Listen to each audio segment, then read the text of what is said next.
ജനപ്രിയ പ്രഖ്യാപനങ്ങളില്ലാതെ മൂന്നാം മോദി സർക്കാരിന്റെ ആദ്യ ബജറ്റ്. അടിസ്ഥാന സൗകര്യ ഗ്രാമീണ മേഖലകളിൽ വൻ മുതൽ മുടക്ക്.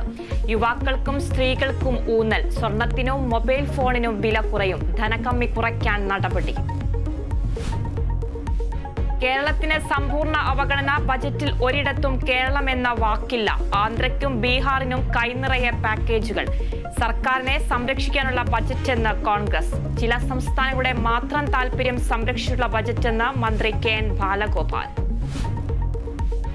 കർണാടക ശിരൂരിൽ മണ്ണിടിച്ചിലിൽ കാണാതായ അർജുനായുള്ള തിരച്ചിൽ നിർണായക കണ്ടെത്തൽ. പുഴയിലെ മൺകൂനയിൽ സോളാർ സിഗ്നൽ ലഭിച്ചു.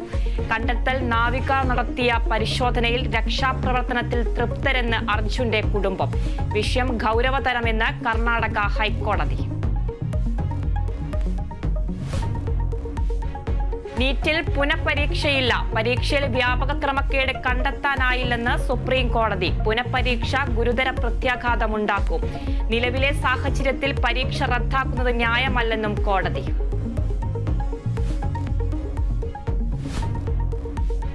ജമ്മു കാശ്മീരിലെ പൂഞ്ചിൽ ഭീകരരുമായി ഉണ്ടായ ഏറ്റുമുട്ടലിൽ ജവാന് വീരമൃത്യു. മരിച്ചത് ലാൻസ് നായിക് സുഭാഷ് ചന്ദർ. ഏറ്റുമുട്ടൽ ഭീകരരുടെ നുഴഞ്ഞുകയറ്റം ചെറുക്കുന്നതിനിടെ.